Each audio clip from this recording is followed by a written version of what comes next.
Guys, आज हम dear x के एपिसोड 10 को हिंदी में एक्सप्लेन करेंगे। अब दो एक एजेंट से कहता है कि मुझसे शादी कर लो, तुम्हारा जो भी पास्ट है मैं उसे क्लीन कर दूंगा, ज्यादा सोचने की जरूरत नहीं है, तुम्हें सिर्फ हाँ कहना है, तुम जो भी कहोगी मैं वही करूंगा। एजेंट कहती है ठीक है, लेकिन मैं तुम्हारी बात पर बिलीव कैसे कर सकती हूँ। वह कहता है कि मैंने जो कह दिया वो कह दिया, तुम मुझ पर बिलीव कर सकती हो, मेरे जो वर्ड्स है वही प्रूफ है। एजिन उसकी बात मान लेती है। देन वो उसे रिंग पहनाता है, दोनों स्माइल करते हैं। इधर जेंसी को पता चलता है कि यहाँ पर स्फोट होने वाला है। वह विंडो को तोड़ देता है और जाया को लेता है और दोनों जंप लगा देते हैं और उनकी जान बच जाती है। बाद में दोनों सेफ जगह पर आते हैं। जेंसी वो एजिन के पास कॉल करने का ट्राई करता है लेकिन वो पिक नहीं करती। तभी इसके पास सेक्रेटरी होम कॉल करता है और कुछ बताता है। जेंसी और जाया से कहता है कि मुझे जाना होगा, मेरे ग्रैंडफादर की हालत बिगड़ गई है, मैं तुमसे रिक्वेस्ट करता हूँ कि जिनका पता लगा लेना। बाद में चला जाता है, भागते हुए हॉस्पिटल में आता है और वहाँ पर अपने ग्रैंडफादर को देखता है जिनकी डेथ हो चुकी है।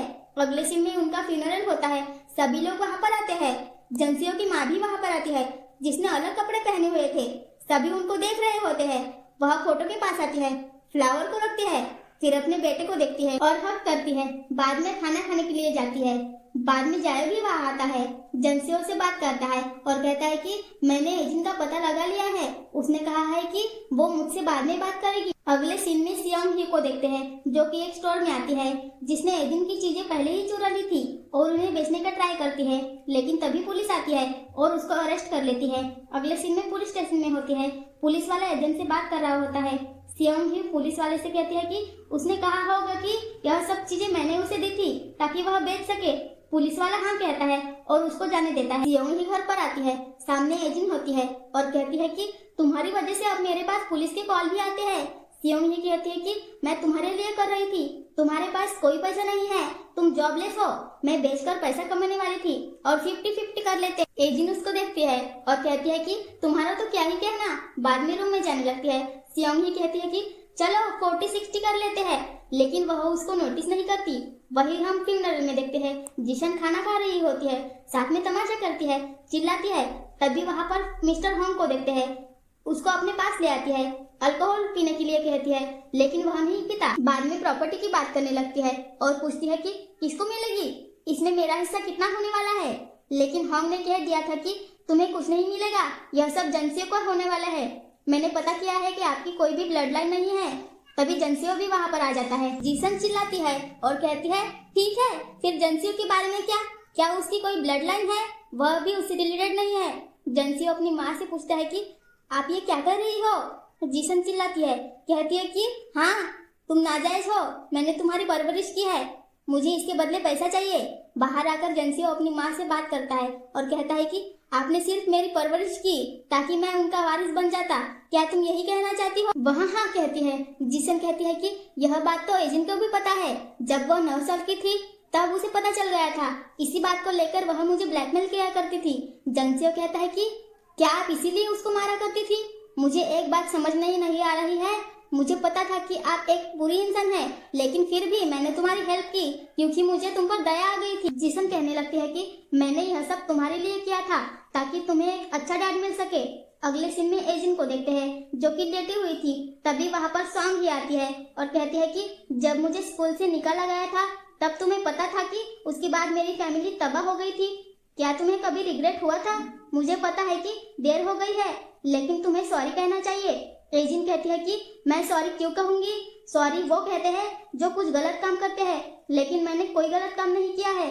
तुमने अपने पाँव पर खुद ही कुल्हाड़ी मार ली थी, तुम मुझे हराने के लिए लालची हो गई, मुझे परेशान और साथ में स्टॉक किया करती थी, लेकिन तुम कुछ नहीं कर पाई।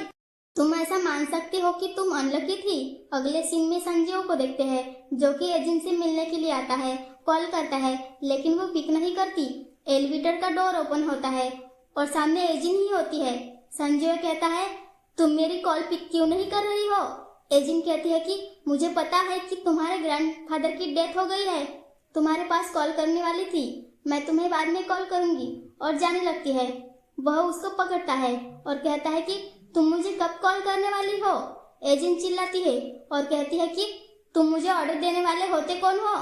मैं तुम्हारी बात क्यों मानूं? जेंसियो कहता है क्या तुम जानती थी कि मैं एक नाजायज बच्चा हूँ, मेरा डैड कोई और ही है? वह उसको देखती है और कहती है कि फाइनली तुम्हें पता चल गया है। वह कहता है तुमने मुझसे झूठ बोला है, लेकिन एजिन कहती है कि मैंने ऐसा नहीं किया, मैं तुम्हारे लिए इस बात को नहीं बताया। तुम सोचकर ही देखो कि अगर तुम्हें पता चल जाता तो तुम्हारे साथ क्या होता। तुम छिपते रहते, भागते रहते, इन सब चीजों को कभी सहन नहीं कर पाते।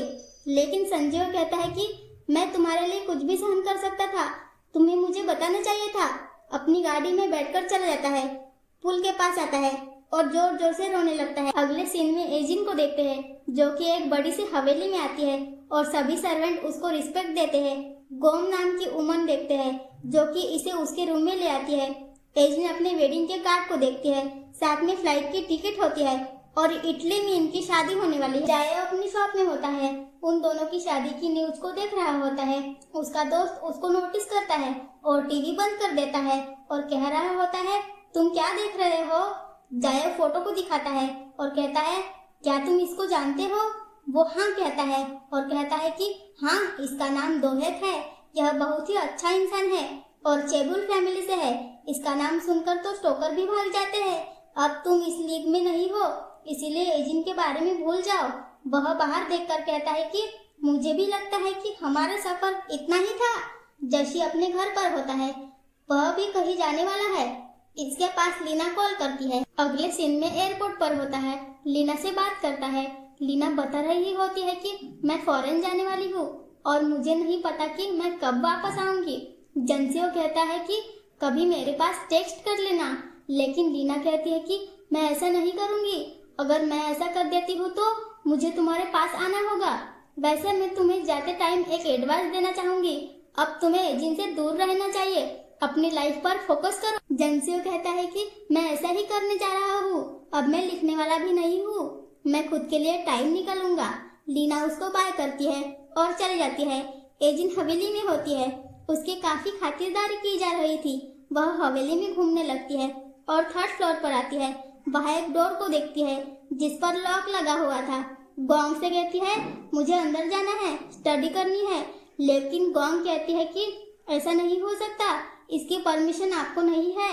लेकिन अजिन कहती है कि मैं इस हवेली की मालकिन हूँ, मैं ऐसा कर सकती हूँ। गोंग बताती है कि मालकिन तो पिछली भी थी, लेकिन वो भी यहाँ पर नहीं गई। एजिन कहती है कि मुझे नहीं पता कि वह कौन थी, लेकिन अब मैं हूँ और मैं तुम्हें कह रही हूँ कि इसे ओपन करो। गोंग कहती है ठीक है, मैं दोहेक से पूछ लेती हूँ। लेकिन एजिन हंसती है और कहती है कि रहने दो, मैं तो मजाक कर रही थी। अगले सीन में दोहेक भी वहाँ पर होता है, दोनों साथ में खाना खा रहे थे। दोहेक पूछता है कि अगले वीक तुम्हारी शूटिंग होने वाली है ना, तुम उस फिल्म में काम करने वाली हो। एजिन कहती है कि हाँ मुझे पता है। दोहेक कहता है तुम जो भी पूछना चाहती हो पूछ सकती हो। एजिन कहती है ठीक है, जो आप पाना चाहते हो अगर आपको मिल जाता है तो आपको कैसा लगता है। वह कहता है कि अगर किसी चीज को पाना आसान होता है तो यह बोरिंग सा लगता है। एजिन कहती है कि क्या मुझे पाना आसान था। दोहेक कहता है कि मैंने ऐसा तो नहीं कहा, और तुम पहले से जानती हो कि तुम्हें पाने के लिए मैंने कितनी मेहनत की है, इसीलिए मैंने तुम्हें एक बड़े प्रोड्यूसर के साथ यह फिल्म दी है। क्या तुम कुछ और भी पूछना चाहती हो। एजिन कहती है कि मैं थर्ड फ्लोर पर जाकर स्टडी करना चाहती हूँ, मुझे फिल्म की स्क्रिप्ट रीड करनी है। तुम जानते हो कि यहाँ पर सर्वेंट घूमते रहते हैं, भीड़ हो जाती है और मैं ऐसा नहीं कर पाती। हालांकि दोहेक वहाँ पर जाने की परमिशन नहीं देता और कहता है कि मैं तुम्हारे साथ स्टडी करूंगा। अगले सीन में स्क्रिप्ट को पढ़कर बता रहा होता है और एजिन से पूछता है कि किस बारे में है। एजिन कहती है कि मेरी फैमिली को किसी ने मार दिया था और मुझे रिवेंज चाहिए, मुझे हत्यारे को मारना है। दोहेक कहता है कि हत्यारा, ऐसे क्या तुमने कभी किसी को मारा है या फिर मारना चाहती हो। वह उसको देखती है और स्माइल करती है। दोहेक कहता है कि शायद मैंने तुम्हें कभी अपनी एक्स वाइफ के बारे में नहीं बताया है, उसे जो कुछ भी चाहिए था मैंने उसे दे दिया। वह एक रॉयल्टी लाइफ जी रही थी, लेकिन इन सब से सेटिस्फाई नहीं थी, मुझ पर आरोप लगाने लगी और मैंने उसे डिवोर्स दे दिया। अब वह साइकेट्रिस्ट हॉस्पिटल में है। वह एजिन को देखता है, कहता है तुम तो शॉक रह गई होगी, लेकिन वह कहती है कि ऐसी कोई बात नहीं है, मैं ठीक हूँ। अगले सीन में एजिन को देखते हैं जो कि फिल्म की शूटिंग कर रही होती है। चर्च में आती है, फिल्म की शूटिंग खत्म होने के बाद बाहर आती है, फिर एक गली को देखती है, पास में दो लड़कियां होती है जो कि इसके बारे में बात करते हैं और बताती है कि कैसे एजिन रातों रात फेमस हो गई है। दोहेक ने ऐसा किया है, लेकिन उसने हाल ही में इंगंग के साथ ब्रेकअप किया था और अब दोहेक के साथ है। वैसे ये दोनों 1 साल तक नहीं टिकेंगे और इनका डिवोर्स हो जाएगा। अगले सीन में एजिन अपने पीरियड क्रम के लिए मेडिसिन लेती है और जब शावर लेकर बाहर आती है तभी वहाँ पर एक चीज को देखती है और कहती है कि इसे यहाँ पर कौन लेकर आया है। बाद में आसपास देखने लगती है। अगले सीन में संजीव को देखते हैं जो कि अपने ग्रैंडफादर से मिलने के लिए आता है और उनसे कह रहा होता है कि आपने मेरी परवरिश की, मुझे अपने घर के अंदर ले लिया, इसके लिए थैंक यू, लेकिन मुझे माफ कर देना, अब मैं वहाँ पर नहीं रह सकता। अगले समय एजिन से मिलने के लिए दोहेक आता है, उसको देखता है और कहता है क्या तुम ठीक हो, शायद तुम थक गई होगी। एजिन कहती है मैं कुछ पूछना चाहती हूँ, लेकिन बाद में नहीं पूछती और कहती है मुझे लगता है कि शायद मैं थक गई हूँ। वह उसे किस करता है और कहता है कि मैं शावर लेने जा रहा हूँ। एजिन वहाँ पर एक वॉच को देखती है जो कि काम नहीं कर रही होती है। सर्वेंट से पूछती है, सर्वेंट कहती है कि मैं अभी इसे ठीक कर देती हूँ। हालांकि वॉच को देखकर अपने डैड के सीन को याद करती है कि मैंने उसे कैसे मारा था और वह मुझे कैसे टॉर्चर करता था। अगले सीन में वो अपने रूम में होती है और वह नाइटमेयर को देखकर बहुत ही डर गई थी। बाद में बाहर आती है और वह स्मोकिंग करने लगती है। अगले सीन में जाया को देखते हैं जो कि जंसियों से मिलने के लिए रेस्टोरेंट में आता है और कहता है कि यह तो पहली बार हुआ है कि तुमने मेरे पास कॉल किया है, तुमने ऐसा क्यों किया, क्या कोई बात है? लेकिन जंसियो कहता है कि नहीं, बस ऐसे ही किया। जंसियो कहता है वैसे मैं तुमसे पूछना चाहता था कि तुम किसी और के लिए अपनी लाइफ का बलिदान क्यों कर रहे हो? जायो कहता है तुम्हें तो पता ही है कि मैंने कैसे अपने पिता को मार दिया था और मैं अपराधी बन गया। मैं मरूं या फिर जीऊं किसी को कोई फर्क नहीं पड़ता है, तो अगर मैं किसी के लिए अपनी लाइफ का बलिदान भी देता हूँ तो कोई फर्क नहीं पड़ेगा। संजीव कहता है ठीक है मैं समझ गया, लेकिन अब तुम्हें अपने ऊपर ध्यान देना चाहिए, अपने आप को टाइम दो। लेकिन वह कहता है मैं ठीक हूँ, मैं अपना ध्यान रख सकता हूँ। अगले सीन में जीशन को देखते हैं जो किसी के लिए रूम को तैयार करवा रही थी। बाद में यहाँ पर ये भी आ जाता है और वह जंसियो होता है। वह अपने बेटे को देखती है और उसे हक करती है। अगले सीन में एजिन को देखते हैं जो फिल्म की शूटिंग करके जा रही होती है। पास में जाया होता है जो कि उसको देख रहा होता है, लेकिन जब जाने लगता है तब उसे एक लड़की रोक लेती है। अगले सीन में उसको एजिन के पास ले आती है। अब यह इससे बात करता है और कहता है ठीक है तुमने मुझे पहचान लिया था। वह हाँ कहती है और कहती है तुम मुझे घूर रहे थे तो मैं तुम्हें कैसे नहीं पहचानती, वैसे तुम यहाँ पर क्या कर रहे हो? जायो कह रहा होता है कि मैं सिर्फ जांच करने के लिए आया था कि क्या तुम ठीक हो, वैसे क्या तुम ठीक हो? वह हाँ कहती है। वह उसको देखती रहती है। जायो कहता है तुम ऐसे क्यों देख रही हो, क्या तुम मेरे प्यार में पड़ गई हो, मुझे ऐसे घूरना बंद करो। एजिन बाद में कहती है क्या तुम मेरे लिए दोहेक की जांच कर सकते हो? मुझे उसकी एक्स वाइफ के बारे में जानना है कि वह कहाँ पर है, मैं उससे बात करना चाहती हूँ। जायो चिल्लाता है और कह रहा होता है कि क्या उसकी पहली शादी हो चुकी थी, मुझे पता था कि वह इंसान पागल है। एजिन कहती है ऐसी कोई बात नहीं है, मुझे सिर्फ अजीब सा फील हो रहा है। हालांकि हम यह देखते हैं कि दोहेक इन दोनों की सारी बातें सुन रहा था। अगली सीन में गोंग को देखते हैं जो कि चाय लेकर एजिन के पास आती है, पीने के लिए कहती है, लेकिन एजिन कहती है मुझे नहीं चाहिए। गोंग कह रही होती है कि दोहेक ने पीने के लिए कहा है, इसे ले लो नहीं तो मुझे डांट पड़ेगी। वह चली जाती है, लेकिन एजिन उसको नहीं पीती और उसको वहीं पर गिरा देती है। रात को दोहेक उससे मिलने के लिए आता है, लेकिन वह सोई हुई थी। पहले उसको टच करता है और देखे जा रहा था, बाद में किस करने के लिए क्लोज आता है। सुबह बाहर एजिन वेदर को एंजॉय कर रही होती है। हालांकि हम यहाँ पर देखते हैं कि वह सॉन्ग ही होती है जो कि एक सर्वेंट बनी हुई थी। जब यहाँ पास में कोई सर्वेंट नहीं होता तभी छुपकर एजिन के पास आती है, अपना चाकू निकालती है, उसको मारने जा रही थी। हम दोहेक को भी देखते हैं जो कि यहीं पर आ रहा था। सॉन्ग ही चिल्लाती है और कहती है कि तुम्हारी वजह से मेरी जिंदगी बर्बाद हो गई, मैं तुम्हें मार डालूंगी। हालांकि एजिन को चाकू लग जाता है, लेकिन वह अपने आप को बचाती है। चाकू पूल में गिर जाता है। सॉन्ग ही उसके बालों को पकड़ती है और खींचती है, चाकू को लेकर उसके ऊपर आ जाती है, उसको मारने जा रही थी।